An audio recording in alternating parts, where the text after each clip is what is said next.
सत्यमेव जयते या बातमीपत्रामध्ये आपलं स्वागत। मी स्नेहिल। या बातमीपत्राची सुरुवात एका महत्त्वाच्या बातमीने। बातमी सगळ्यात मोठी आणि महत्त्वाची आहे, कारण चिकन खाल्ल्यामुळे जीबीएसचा धोका वाढतोय अशी माहिती खुद्द उपमुख्यमंत्री अजित पवार यांनी दिलेली आहे। खडकवासला जवळील 13 पैकी 11 पोल्ट्री फार्म परिसरातून कोंबड्यांच्या विष्ठेचे नमुने घेण्यात आले होते आणि या नमुन्यांमधून ही बाब समोर आलेली आहे।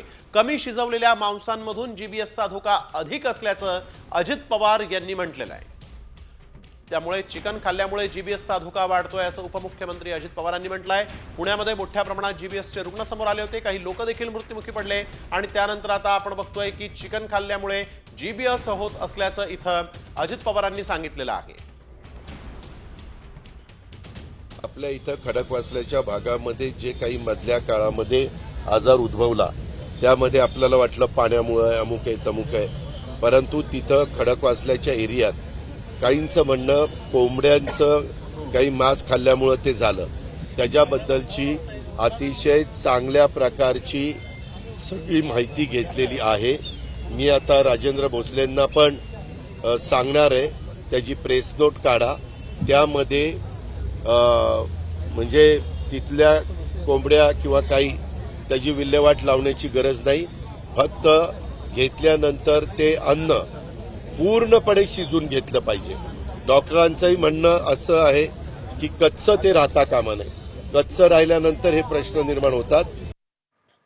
तर वळूया पुढील महत्त्वाच्या बातमीकडे। सरपंच हत्या प्रकरणात आता एक नवा ट्विस्ट आलेला आहे। सुरेश धस यांनी मुंडेंची घेतलेली भेट आता धसांना चांगलीच फोडली। धस, कराड आणि मुंडे एकच असल्याचा आरोप करण्यात आला, मात्र हा आरोप कुणी केलाय? धसांच्या चुकीला माफी नाही असं कोण म्हणालंय आणि धस मुंडेंना जय विरूची उपमा कोणी दिली? पाहूयात या विशेष रिपोर्टमध्ये। धसांना भोवणार मुंडेंची भेट। राऊत म्हणाले चुकीला माफी नाही। धस मुंडे म्हणजे जय विरूची जोडी।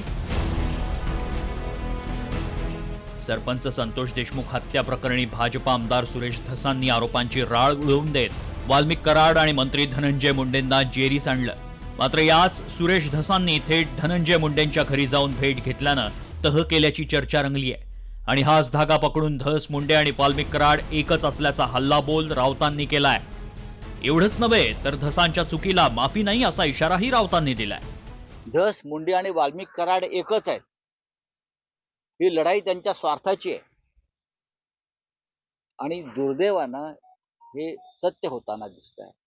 मला वाईट वाटतं की एका विद्यमान आमदारानं देशमुख कुटुंबियांच्या अश्रूचा बाजार मांडला आणि व्यापार केला। तर बीड जिल्ह्यात धस आणि मुंडे एकमेकांना पूरक भूमिका घेत असल्याचं सांगत या जोडीला जय विरूची उपमा देण्यात आली आहे। त्यांचा दोस्ताना हा आजचा नाही, खूप पूर्वीचा आहे आणि ते नेहमीच एकमेकाला सकारात्मक असं राजकारण हे करत असतात। एकमेकाला पूरक राजकारण हे आपण जिल्हा परिषदला बघितलं, म्हणजे नेहमीच त्यांनी एकमेकाला सकारात्मक राजकारण केलेलं आहे।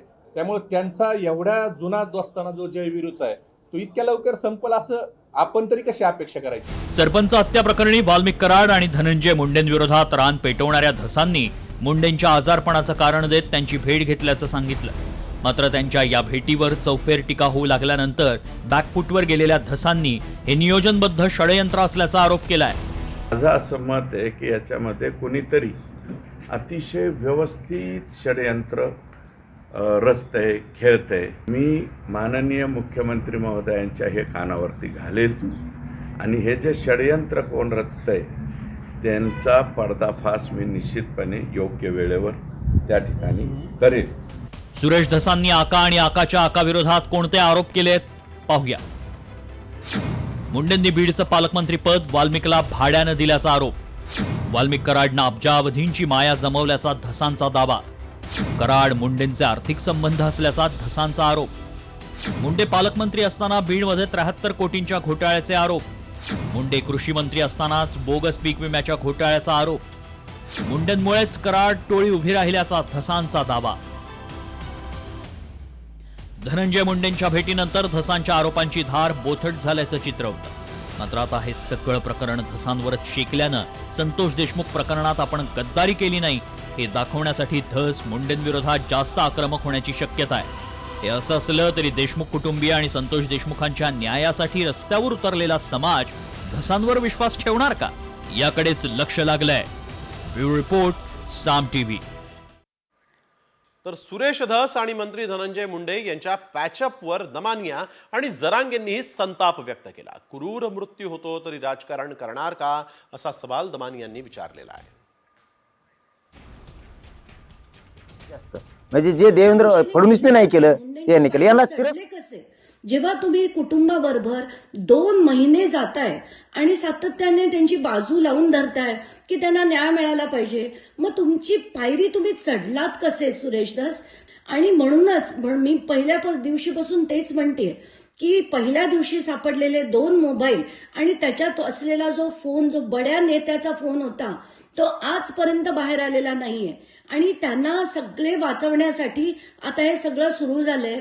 म्हणजे त्यात फडणवीस पण आहेत, बावनकुळे पण आहेत, धस पण आहेत आणि मुंडे तर नक्कीच आहेत. अजित पवारांबद्दल तर आपण बोलायलाच नको. दरम्यान सुरेश धस आणि मुंडेंच्या भेटीची बातमी जी आहे ती वाचून धक्का बसला, पण सुरेश धस कोणतीही तडजोड करणार नाहीत, अशी प्रतिक्रिया खासदार सुप्रिया सुळे यांनी दिली आहे. मलाही खरं तर या वर्तमानपत्र आणि चॅनल्स बातम्या ऐकून आणि वाचून आश्चर्यही वाटलं. नक्की महाराष्ट्रात काय चाललं आहे हे कळत नाही आहे.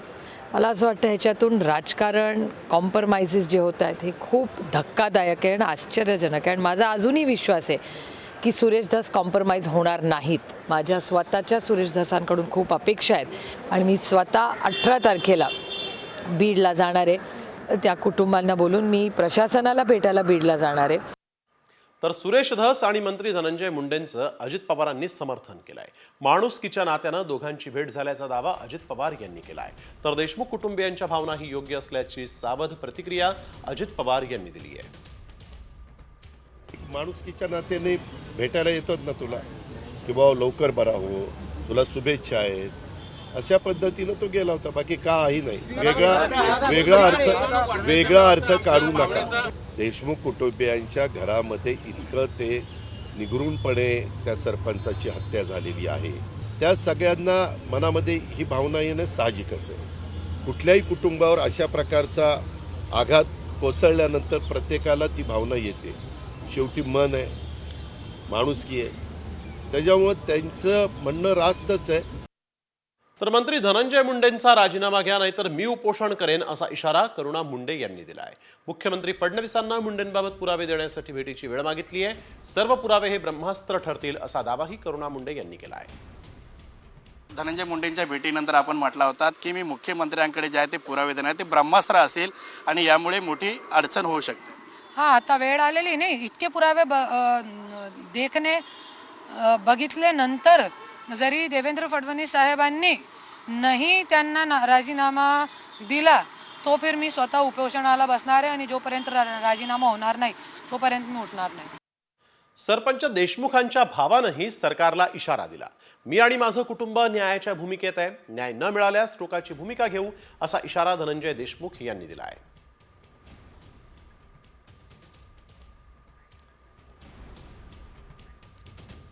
महादेव मुंडे हत्या प्रकरणाचा तपास करण्यासाठी आता नेमणूक करण्यात आलेल्या विशेष पथकाकडून 6 जणांची चौकशी करण्यात आलेली आहे. गेल्या 2 दिवसात या 6 जणांची पथकाकडून चौकशी झाली असल्याची माहिती मिळते आहे आणि यामध्ये एका दुकानदाराची देखील चौकशी करण्यात आलेली आहे. ज्ञानेश्वरी मुंडेंच्या मागणीनंतर पथक स्थापन करण्यात आलं आणि त्यामुळे महादेव मुंडेंचे मारेकरी सापडण्याची शक्यता आहे. यानंतर वळूया पुढील राजकीय बातमीकडे. कोकणात ठाकरे गटाला धक्क्यांवर धक्के बसतायत. 2 माजी आमदारांनी जय महाराष्ट्र केल्यानंतर आता एकमेव आमदारही ठाकरेंना सोडणार की काय, अशी चर्चा सुरू आहे. कोण आहे हा एकमेव आमदार, का नाराज आहे हा आमदार, पाहूयात या स्पेशल रिपोर्टमध्ये. कोकणात ठाकरेंचा सुपडा साप.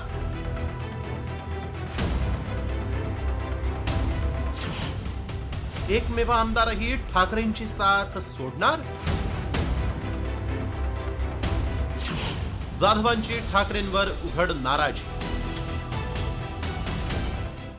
कोकणात ठाकरे गटाला धक्क्यांवर धक्के बसायला सुरुवात झाली.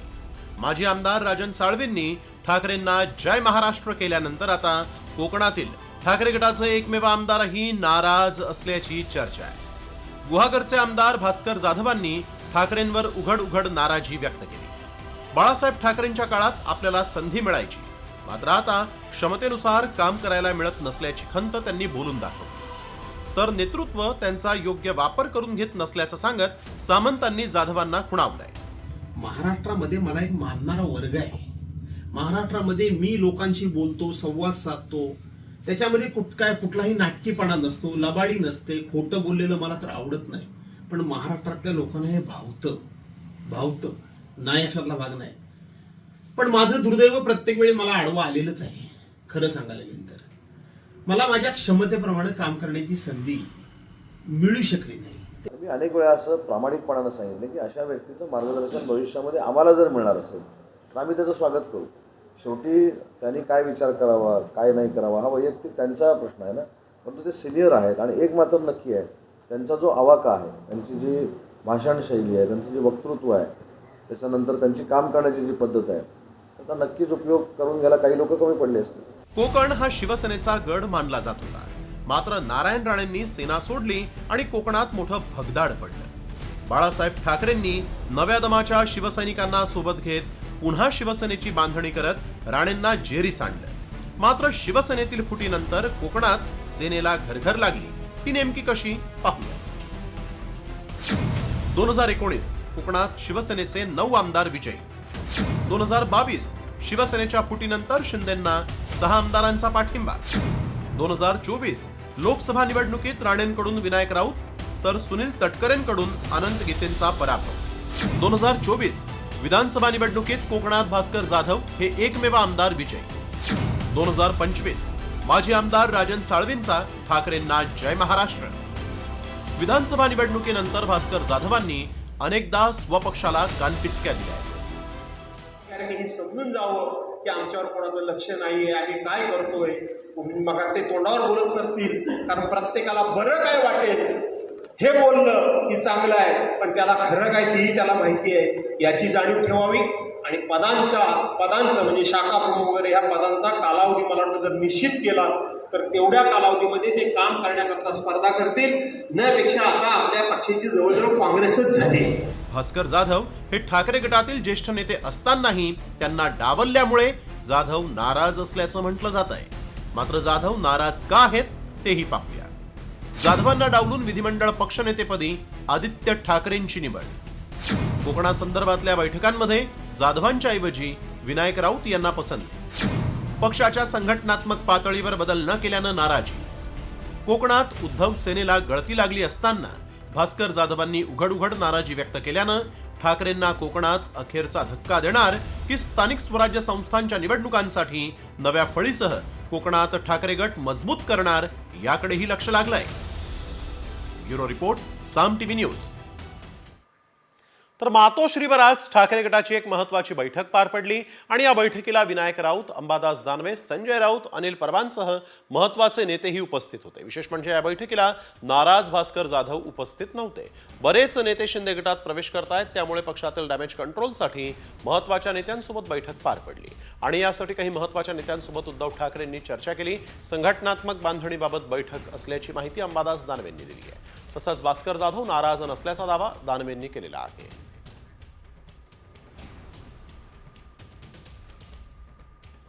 भास्करराव जाधव आणि पक्षप्रमुखांचं नियमित बोलणं होत असतं. त्यांनी एखादा शब्द बोलणं, आता त्यांच्याकडे तुम्ही लक्ष ठेवता नेहमी त्यांनी बोललं म्हणजे नाराजी असं तुमचं मत आहे. परंतु मला असं वाटतं नियमित समन्वय संपर्क पक्षप्रमुखांचा सगळ्या नेत्यांचा.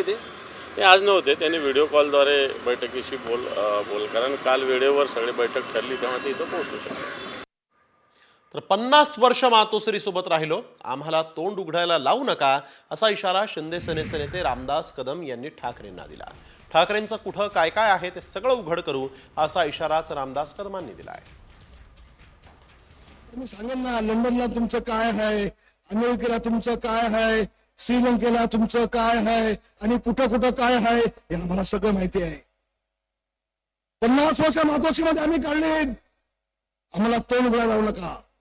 एकनाथ शिंदेला बोलाल तर या संबंध महाराष्ट्र मावा हा एकनाथ शिंदेच्या पाठीची खंडीपणे उभा आहे. पुन्हा एकदा सांगतो आणि माझं भाषण संपवतो. राजन साळवींच्या पक्षप्रवेशानंतर ठाकरे सेनेला कोकणात खिंडार पडलं. कारण ठाकरे गटाचे माजी आमदार सुभाष बने यांनी देखील शिंदे सेनेमध्ये प्रवेश केला. भास्कर जाधवांचा चुलत भाऊ बाळशेठ जाधव यांनीही धनुष्यबाण हाती घेतलेला आहे. एकनाथ शिंदेंच्या उपस्थितीत हा पक्षप्रवेशाचा सोहळा पार पडला. यावेळेस पार पडलेल्या सभेतून शिंदेंनी उद्धव ठाकरेंवर जोरदार हल्लाबोल केला. खोके खोके म्हणणाऱ्यांना जनतेनं खोक्यात बंद केलं अशी टीकाच शिंदेंनी केली. तसंच दाढीवाल्यांना हलक्यात घेऊ नका असा इशारा शिंदेंनी दिलेला आहे. कुणाचे खोके कुठे आणि काय के खोके खोके आता सगळं कशाला ते खोके खोके. अरे तुम्हाला या महाराष्ट्राच्या जनतेने खोक्यामध्ये बंद करून टाकलं, आता तरी सोडा. म्हणजे काय म्हणतो, रस्सी जल गया पण रस्सी जळाली पण पेळ जात नाही. इथं दाढीवाल्यांना हलक्यात घेऊ नका. इथं दाढीवाल्यांची मेजॉरिटी जास्ती दिसते. इथं मलाही आहे, रामदासबाईला आहे, इकडे उदय सामंत आहे, इथे योगेशला पण थोडी आहे, इकडे याला पण आहे, निलेश, म्हणजे मेजॉरिटी आहे. स्थानिक स्वराज्य संस्थांच्या निवडणुकीमध्ये महायुतीत फूट पडण्याची शक्यता आहे. कारण भाजपनं स्वबळावर लढण्याचा नारा दिला. भाजपनं ही भूमिका का घेतली आहे, याचा राज्यातल्या सरकारवर परिणाम होणार आहे का? महायुतीत मतभेद का निर्माण झालेत, पाहूयात या रिपोर्टमध्ये. महापालिकेत महायुतीत फूट,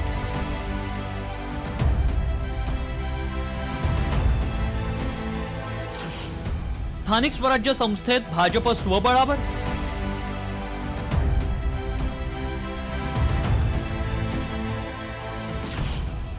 शिंदेंचा मात्र महायुतीसाठी आग्रह.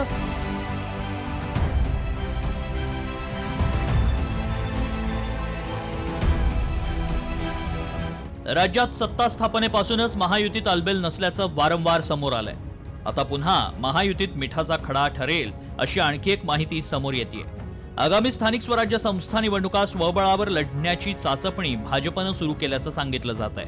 भाजपच्या विविध पातळ्यांवर सुरू असलेल्या बैठकांमध्ये स्वबळावर निवडणुका लढण्याच्या सूचना देण्यात आल्याची माहिती आहे. त्यामुळे सध्या सुरू असलेल्या वादाच्या फेऱ्यानंतर स्वबळाचा नारा दिला जातोय का असा सवाल उपस्थित झालाय. याबाबत भाजपचे प्रदेशाध्यक्ष चंद्रशेखर बावनकुळेंनी काय म्हटलंय पाहूया. मी जाणीवपूर्वक सांगेल, भारतीय जनता पार्टी 100% महायुतीच्याच बाजूने आम्ही जातो आहे. पण काही ठिकाणी स्थानिक लेवलला ह्या निवडणुका असल्यामुळं स्थानिक युनिटचाही विचार करू. शिवसेनेचं स्थानिक युनिट आहे, राष्ट्रवादीचं स्थानिक युनिट आहे, भाजपाचं युनिट आहे. शेवटी निवडणुका यांना लढायच्या स्थानिक युनिटला. त्यामुळे काही निर्णय त्यांच्याही मताने ऐकावे लागतील. पण भाजपाचा मूळ मुद्दा आहे की आम्ही महायुतीमध्येच पुढे जाणार आहोत. तर दुसरीकडे उपमुख्यमंत्री एकनाथ शिंदे मात्र अजूनही महायुतीनं एकत्र निवडणुका लढवण्यावर ठाम असल्याचं समजतंय. युती झाली तर ठीक, नाहीतर स्वबळावर लढण्याची तयारी शिंदे गटानंही केल्याचं संजय शिरसाट म्हणताय. हे बघा, भाजपने त्यांची काय भूमिका घेतली ती आतापर्यंत स्पष्ट झालेलं नाही. आमचं मत आहे आम्ही युती म्हणून ह्या सर्व निवडणुका लढवाव्यात. जर भाजपला जर असं वाटत असेल की कार्यकर्त्याला बळ देण्यासाठी स्वतंत्र लढलं पाहिजे, तर शिवसेनेची सुद्धा भूमिका स्वतंत्र लढण्याची आहे. शिवसेना सुद्धा स्वतंत्र लढेल आणि मग त्यांच्याप्रमाणे जर त्यांना जर निवडणुकीनंतर जर युती करायची असेल त्यालाही आमची सहमती आहे. अशा वेगवेगळ्या विधानांमुळे महायुतीत महापालिका निवडणुकांबाबत संभ्रम आहे का असा सवाल उपस्थित होतोय. गेल्या काही दिवसातील मुख्यमंत्री देवेंद्र फडणवीस आणि एकनाथ शिंदेंच्या कथित कोल्ड वॉरची किनार या स्वबळाच्या चाचपणीला आहे का असा सवालही या निमित्तानं निर्माण झालाय. मुख्यमंत्री देवेंद्र फडणवीस आणि उपमुख्यमंत्री एकनाथ शिंदे यांच्यात शहकाटशहचं राजकारण सुरू आहे. त्यामुळे पालिका निवडणूक स्वबळावर होणार का आणि त्याचा कोणाला फायदा होणार आणि कोणाला फटका बसणार हेच पाहायचं. ब्युरो रिपोर्ट, साम टीव्ही. उपमुख्यमंत्री एकनाथ शिंदे यांच्या सुरक्षेचा प्रश्न ऐरणीवर आलाय. नाशिकमध्ये दौऱ्याच्या वेळेस ड्रोन उडवल्यामुळे शिंदेंच्या घातपाताचा प्रयत्न केल्याचा गंभीर आरोप शिरसाट यांनी केला. शिंदेंच्या जीवाला धोका टळलेला नाही, ड्रोन उडाला हे प्रकरण गांभीर्यानं घ्या अशी मागणीही त्यांनी केलेली आहे. नगरविकास मंत्री असताना, गडचिरोलीचे पालकमंत्री असताना त्यावेळेला सुद्धा त्यांना अनेक धमक्या आलेल्या आहेत. 13च्या घटना घडलेल्या, ठाण्यामध्ये काही लोक पकडले गेलेले. सरकारने याच्याकडे गांभीर्यानं पाहिलं पाहिजे. मला वाटतं एकनाथ शिंदे साहेबांच्या जीवाला जो धोका आहे तो आताही टळलेला नाही. म्हणून कालचा जो ड्रोन उडला आहे त्याबद्दल गांभीर्यानं सरकारने घेतलं पाहिजे. तर भाऊ सोबत नसल्याची खंत उपमुख्यमंत्री अजित पवारांनी व्यक्त केली आहे. माझा भाऊ माझ्यासोबत नाही असं वक्तव्य अजित पवारांनी यावेळेस सभेमध्ये केलं आहे. स्वतःच्या घरात काय जळतं ते पहिलं बघितलं पाहिजे ना, तर दुसऱ्याचं घर तुम्ही शाबूत ठेवू शकता. आमच्यातले काही पुढारी असे आहेत की त्यांच्या घरातलीच लोक त्यांच्या बरोबर नाही आणि बाकीच्यांना उपदेश करायला सांगतात. मी तर रेटून बोलायचो, पण मी आता दबकत बोलतो, कारण माझा भाऊ पण माझ्या बरोबर नाही. राज्यामध्ये धर्मांतरण रोखण्यासाठी कायदा करण्यात येणार आहे आणि यासाठी राज्य सरकारनं पोलीस महासंचालक यांच्या अध्यक्षतेखाली एक विशेष समिती गठीत केली. यावरून ठाकरे गटाचे खासदार संजय राऊतांनी सरकारवर निशाणा साधला. हे सरकार लव्ह जिहादच्या नावानं राज्यातील वातावरण खराब करताय असा आरोप संजय राऊत यांनी केला आहे. तर मंत्री नितेश राणेंनी या कायद्याचं समर्थन करत मुख्यमंत्री फडणवीसांचे आभार मानले आहेत. धर्मांतर विरोधी कायद्यासंदर्भात एक समिती स्थापन केली.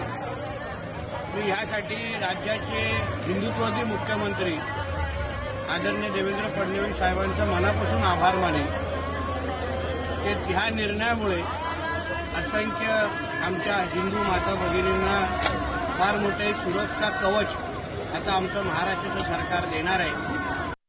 पूरे देश में जहाँ जहाँ बीजेपी की सरकारें हैं, यहाँ ये कन्वर्जन, लव जिहाद, ऐसी बातें उछाल कर माहौल खराब करने का ये काम ये लोग करते हैं.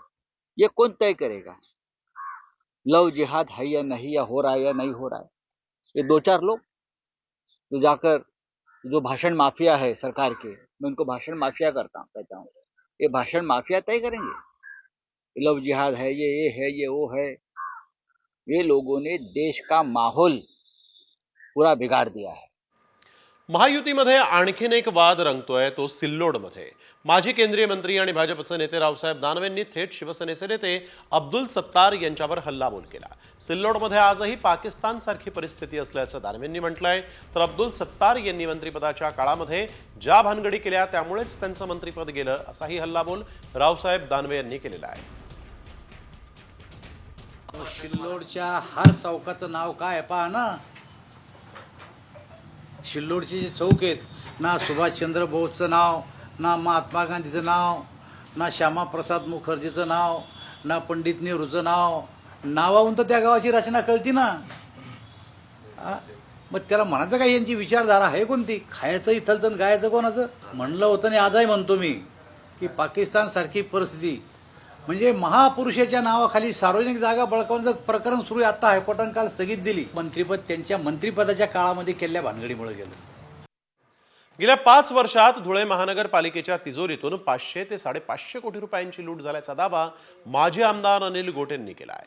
या भ्रष्टाचाराबाबत कारवाई करावी अशी मागणीही यावेळेस करणारी याचिका त्यांनी दाखल केलेली आहे. मुंबई उच्च न्यायालयाच्या संभाजीनगरच्या खंडपीठात त्यांनी ही याचिका दाखल केलेली आहे.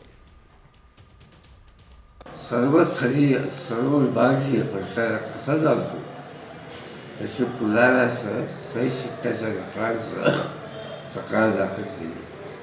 न्यायालयाची दाखल करून घेतली आणि महापालिकेला नोटिसा काढल्या. हा साधारणतः 500 ते 550 कोटी रुपयाचा भ्रष्टाचार आहे. लाडक्या बहिणींना पुढचा हप्ता कधी मिळणार याची उत्सुकता लागली आहे. आणि हा पुढचा हप्ता कधी मिळणार, पडताळणी झाल्यानंतरच बँकेत पैसे पडणार की आधीच पडणार, फेब्रुवारीचा हप्ता कधी मिळणार, पाहूयात इतिवृत्तांत या विशेष रिपोर्टमध्ये. पडताळणीनंतरच लाडकीला हप्ता.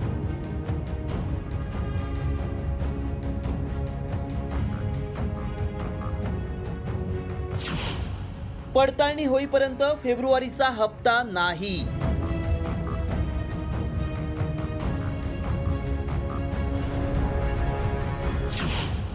फेब्रुवारीत लाडकींची संख्या घटणार.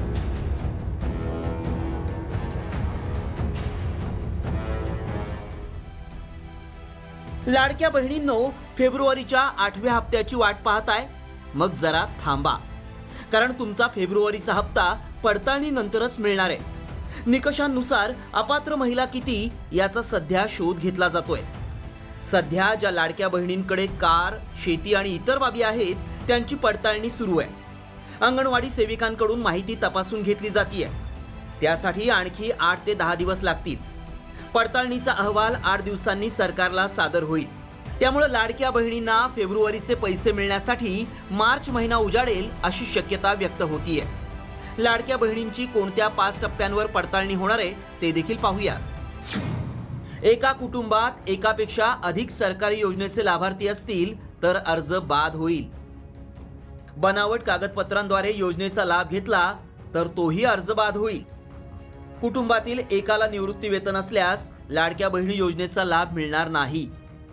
2.5 लाख रुपयांपेक्षा जास्त उत्पन्न असणारे आणि 5 एकरपेक्षा अधिक जमीन असलेले लाभार्थी अपात्र ठरवण्यात येतील.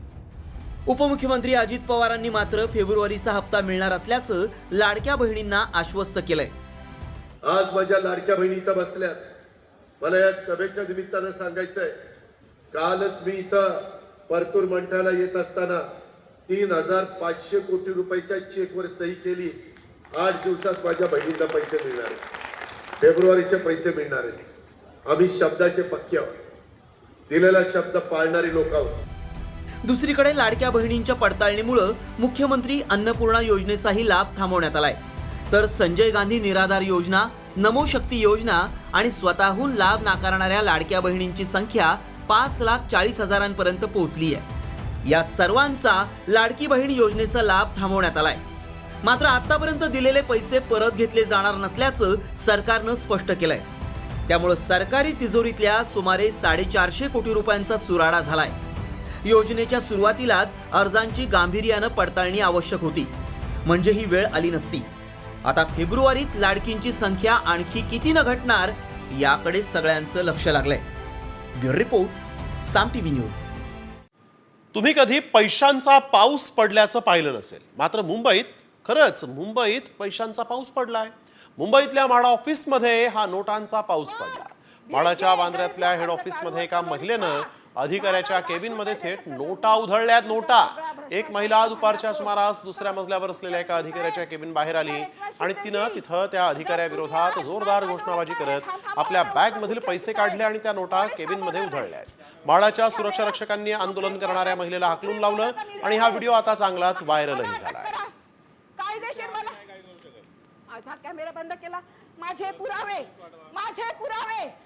पुरावे जर मिटवत नाही, माझे पुरावे.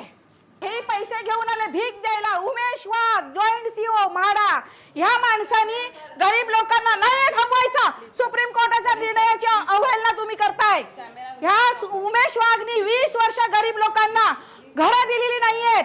त्याचा रेट, ह्या उमेश वाघचा रेट ठरलेला आहे. तुम्हाला कुठे रूम पाहिजेत? ह्या उमेश वाघनी म्हाडामध्ये, बँड्रामध्ये म्हाडाच्या इथे एजंट पाळलेले आहेत. कुठे रूम पाहिजे? 1 लाख, 2 लाख, 3 लाख, 10 लाखापर्यंत ह्या उमेश वाघ सीएची पैसे द्यायची एक रक्कम एजंट कडून ठरलेली आहे. तर शनिशिंगणापूरच्या देवस्थानांसंदर्भात एक मोठी बातमी समोर आली आहे. शनिशिंगणापूरच्या शनिदेवाला आता फक्त ब्रँडेड तेलानंच अभिषेक करावा लागणार आहे, कारण शनिदेवाला यापुढे शुद्ध तेलाचा तेलाभिषेक करण्याचा निर्णय शनिशिंगणापूरच्या देवस्थानाकडून करण्यात आलेला आहे. काय नेमकं कारण आहे यामागचं पाहूयात या रिपोर्टमध्ये. शनिदेवाला फक्त ब्रँडेड तेलाचा अभिषेक.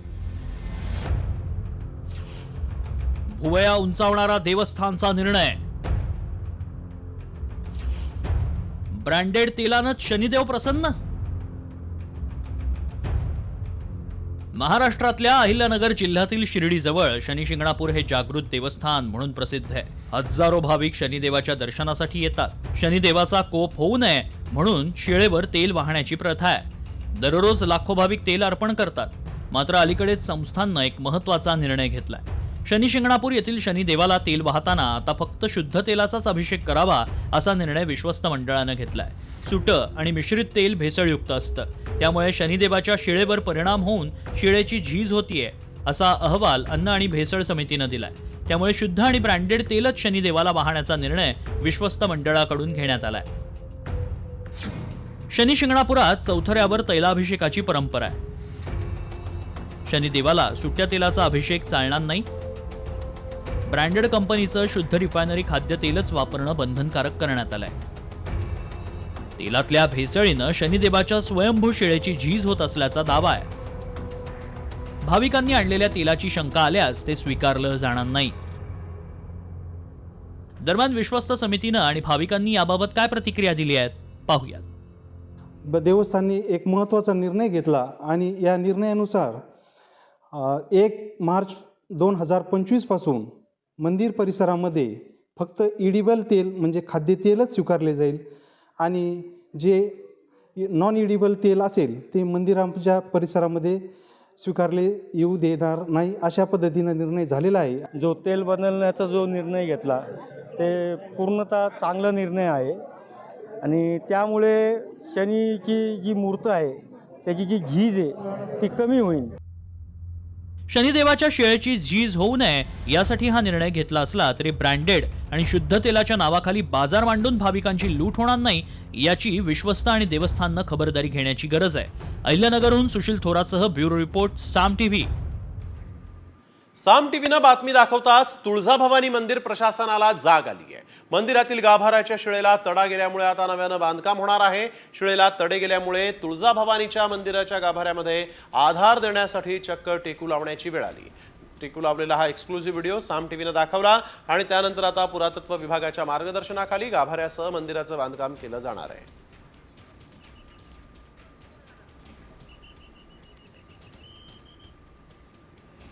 नवरात्राच्या अगोदर देवी जेव्हा निद्रावस्थेत जाते त्यावेळेस गाभाऱ्यातील मार्बल काढल्यानंतर गाभाऱ्यातील चारी बाजूच्या शिळांना चिरा गेलेलं निदर्शनात आलं.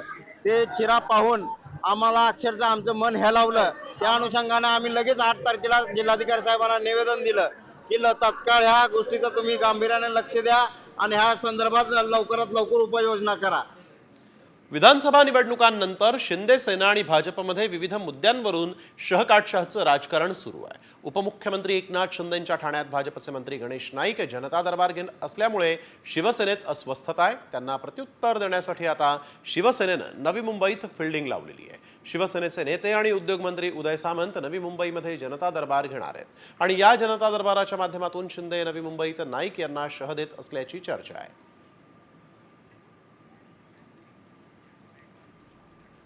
नोकरदारांसाठी आता EPFO कडून गुड न्यूज आहे. तुमचा प्रोव्हिडंट फंड कट होत असेल तर तुमच्यासाठी महत्त्वाची बातमी आहे, कारण सरकार आता PF वरचं व्याज वाढवण्याच्या विचारात आहे. व्याजदरात 0.10% वाढ होणार आहे आणि या वाढीमुळे EPFO वरील व्याजदर 8.35% होण्याची शक्यता वर्तवण्यात येते. केंद्रीय मंत्र्यांनी दिलेल्या माहितीनुसार EPFO 3 चा लवकरच श्री गणेशा होईल. आता सदस्यांना ATM कार्डही देण्यात येणार आहे आणि त्यासाठी EPFO ची वेबसाईट आणि सिस्टीममध्ये सुधारणा होणार आहेत.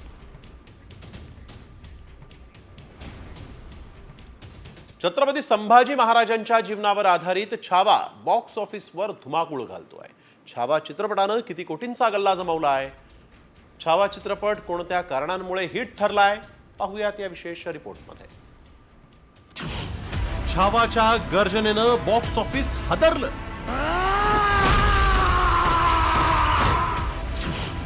बॉक्स ऑफिसवर छावाचीच हवा.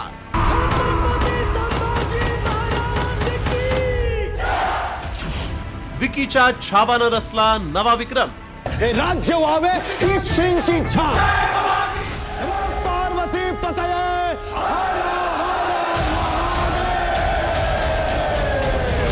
छत्रपती संभाजी महाराजांच्या इतिहासावर आधारित छावाच्या गर्जनेनं बॉक्स ऑफिस हादरून.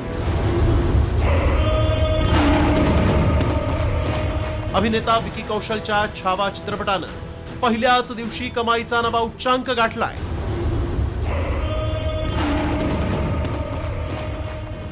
अभिनेता विकी कौशलनं छत्रपती संभाजी महाराजांची तर रश्मिका मंदानाने महाराणी येसुबाईंची भूमिका साकारली. छावा चित्रपटानं पहिल्या दिवशी बॉक्स ऑफिसवर धुमाकूळ घालत 31 कोटींचा गल्ला जमवला. छावाच्या यशाची कारणं काय आहेत पाहूया. विकी कौशलच्या दर्जेदार अभिनयाची प्रेक्षकांना भुरळ. लक्ष्मण उतेकर यांचं उत्कृष्ट दिग्दर्शन, जोरदार प्रमोशन्स आणि ऍडव्हान्स बुकिंग. छावा चित्रपटाला ओपनिंगलाच प्रेक्षकांचा मोठा प्रतिसाद मिळतोय. शेर नहीं रहा, लेकिन छावा बेबी जंगल में घूम रहा है. 130 कोटी खर्च करून दिग्दर्शक लक्ष्मण उतेकरांनी शिवाजी सावंतांच्या छावा कादंबरीवर आधारित छावा हा चित्रपट बनवला. छावाच्या 5 लाख तिकिटांच्या ऍडव्हान्स बुकिंग मधूनच 13 कोटी 70 लाखांची कमाई झाली. एवढंच नाही तर छावा चित्रपटानं पहिल्याच दिवशी 31 कोटी रुपयांची कमाई केली. त्यामुळे प्रेक्षकांच्या हृदयाला हात घालणारा छावा पहिल्याच आठवड्यात आपल्या कमाईनं 100 कोटींच्या क्लबमध्ये जाण्याची शक्यताच अधिक आहे. ब्युरो रिपोर्ट, साम टीव्ही न्यूज. पार्वती पतये हर हर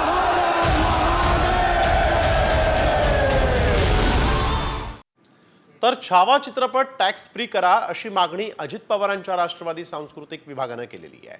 मुख्यमंत्री फडणवीस आणि सांस्कृतिक मंत्री आशिष शेलार यांना तसं पत्रही लिहिण्यात आलंय. चित्रपटाचे तिकीट 500 ते 600 रुपये असून तो प्रत्येकाला परवडणारा नाही. त्यामुळे तो टॅक्स फ्री करावा अशी मागणी सांस्कृतिक विभागाचे अध्यक्ष बाबा पाटील यांनी केली आहे.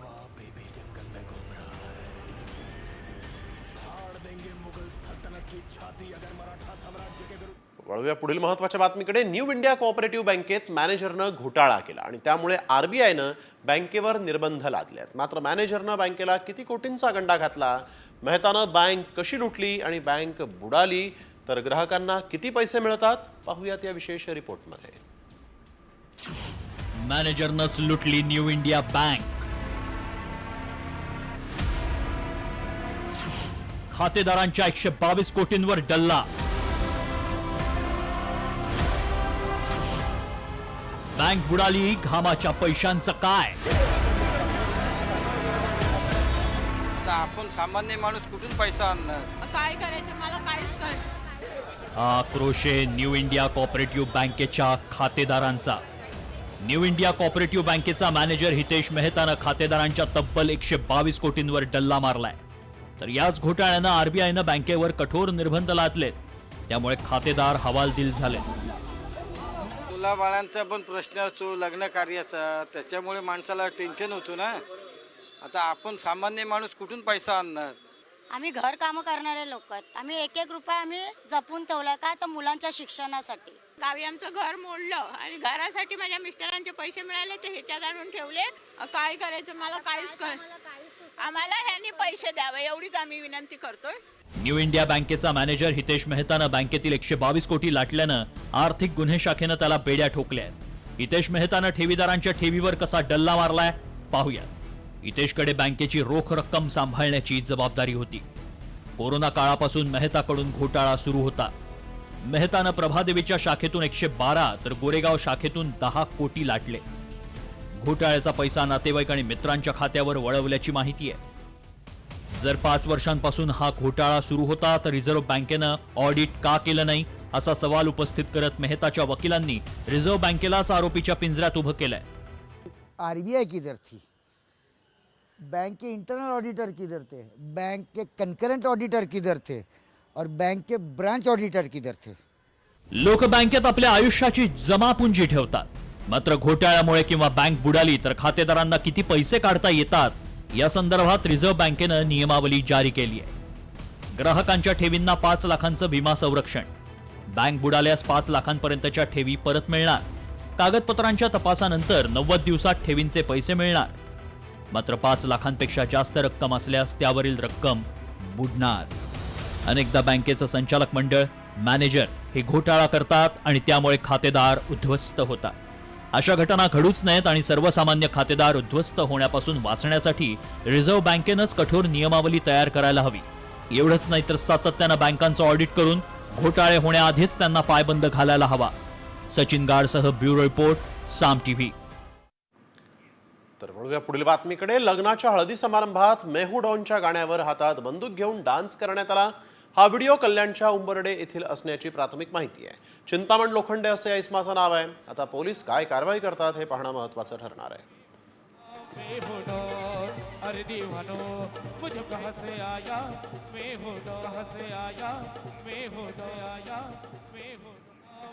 तर वळूया पुढील बातमीकडे. गोव्यात माजी आमदार लवू मामलेदार यांची हत्या करण्यात आली. माजी आमदार लवू मामलेदार आणि रिक्षाचालकामध्ये वाद झाला. किरकोळ वादानंतर रिक्षाचालकानं माजी आमदाराला थेट मारहाण करायला सुरुवात केली. या मारहाणीनंतर गंभीर जखमी झालेले मामलेदार जिना चढताना कोसळले आणि त्यांचा जागीच मृत्यू झाला. ही संपूर्ण घटना सीसीटीव्हीमध्ये कैद झाली आहे. या प्रकरणी पोलिसांनी रिक्षाचालकाला अटक केली आहे. मामलेदार हे 2012 ते 2017 या काळात काँग्रेसचे आमदार होते.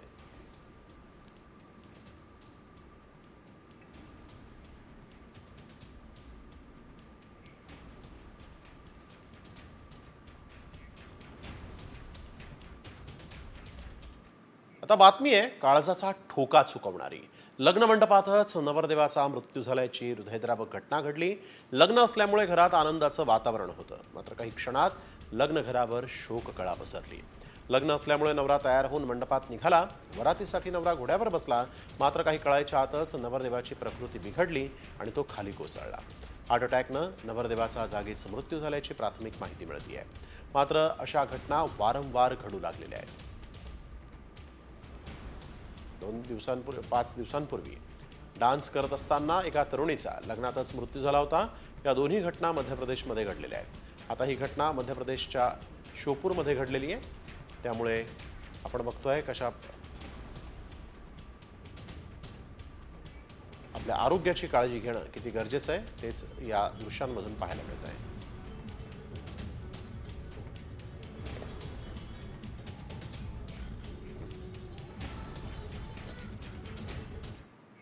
तर वळूया पुढील बातमीकडे. कल्याण डोंबिवलीतल्या 65 इमारतींवर कारवाई होणार आहे.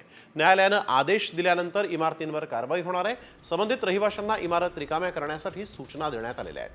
तर दुसरीकडे अनधिकृत इमारतींमध्ये राहणाऱ्या रहिवाशांचं पुनर्वसन होऊ शकणार नाही असं केडीएमसीनं स्पष्ट सांगितलेलं आहे.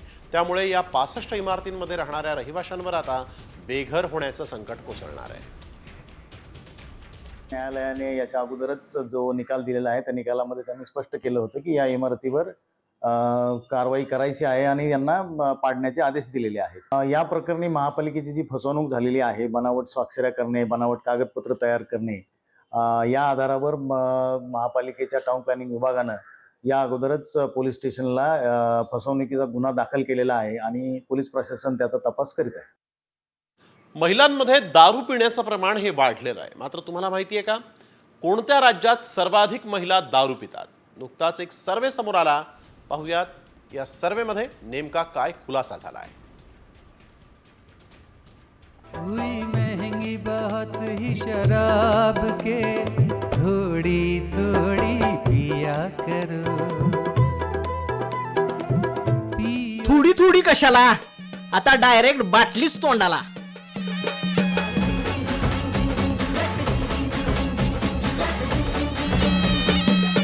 आता खच्या ग्रुपच्या मेंबरची संख्या वाढली आणि त्यात भर पडली मोठ्या प्रमाणावर महिलांची. बराबर झूम शराबी झूम बराबर झूम. मंडळी नुकताच एक सर्वे झालाय. सर्वे ती बी केंद्रीय स्वास्थ्य आणि कुटुंब मंत्रालयाने केलाय. सर्वे बी साधा सुद्धा नाही बरं का. तर कोणत्या राज्यात सर्वाधिक महिला दारू पित्यात यावर होता बघा सर्वे. आणि ती सर्वे आलाय आता समोर. बघूया एक नजर टाकूया सर्वेवर. पहिला नंबर हाय आसामचा. इथं 26.3% महिलांचं दारूवर प्रेम. दुसऱ्या नंबरवर मेघालय. इथं 8.7% महिला दारू पितात. आणि तिसऱ्या नंबरवर आहे अरुणाचल प्रदेश. इथं 3.3% महिलांना दारू आवडते. थोडक्यात काय तर खच्या ग्रुपच्या मेंबरची संख्या वाढलीच म्हणून समजा. ज्याला आवड ती काढतंय पियाला सवड. पण एक मात्र महत्वाचा मुद्दा आहे इथं. काहीही करा पण तब्येत मात्र सांभाळा. ब्युरो रिपोर्ट, साम टीव्ही. केंद्रीय सामाजिक न्याय राज्यमंत्री रामदास आठवले हे शिर्डीच्या दौऱ्यावर असताना त्यांनी एका क्रिकेट स्पर्धेच्या उद्घाटनाला हजेरी लावली आणि यावेळेस आठवलेंनी बॅट हातात घेत फलंदाजी देखील केली. मात्र दुसऱ्याच चेंडूवर रामदास आठवले क्लीन बोल्ड झाले. असं असलं तरी रामदास आठवले यांनी क्रिकेटच्या मैदानावर बॅट हातात घेऊन केलेल्या फलंदाजीला उपस्थितांनी चांगलीच दाद दिली आहे.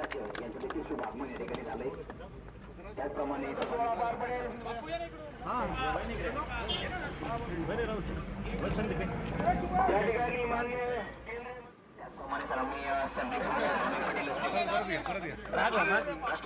तालुका अध्यक्ष अजित पवारगट तर महाराष्ट्रात एकच महाराष्ट्र केसरी स्पर्धा घ्या अशी मागणी डबल महाराष्ट्र केसरी चंद्रहार पाटलांनी केली. अन्यथा सांगलीच्या जिल्हाधिकारी कार्यालयासमोर लाक्षणिक उपोषण करणार असल्याचा इशारा त्यांनी दिला. तर महाराष्ट्रात एकच कुस्ती संघटना असली पाहिजे या मागणीसाठी मुख्यमंत्री देवेंद्र फडणवीसांना भेटणार असल्याचंही चंद्रहार पाटील यांनी म्हटलं. येणाऱ्या काळात महाराष्ट्र केसरी ह्या पारदर्शकपणे एकच स्पर्धा महाराष्ट्रामध्ये झाली पाहिजे ही प्रामुख्यानं मागणी मी येणाऱ्या आंदोलनात बोलणार आहे की ज्या परिषद असेल किंवा संघ असेल ह्या दोघांकडून खरं समन्वय साधून यांनी ह्या स्पर्धा एकत्र घेतल्या पाहिजेत. नाहीतर नाही घेतल्या तर शासनाने यात लक्ष घातलं पाहिजे. पाकिस्तानचा पुन्हा एकदा जळफळाट झालाय कारण अमेरिका त्यांचं महाशस्त्र भारताला देणार आहे. पंतप्रधान नरेंद्र मोदींच्या अमेरिका दौऱ्यात डोनाल्ड ट्रम्प यांनी भारताला F-35 फायटर जेटचा पुरवठा करणार असल्याची घोषणा केली. F-35 हे लढाऊ विमान जगातलं आत्ताच्या घडीचं सर्वाधिक घातक फायटर जेट आहे आणि त्यामुळे पाकिस्तानचा मात्र पुरता जळफळाट झालाय. दक्षिण आशियामध्ये सैन्य संतुलन बिघडेल हा निर्णय एकांगी आहे अशी कोल्हेकुई यावेळेस पाकिस्ताननं केली आहे.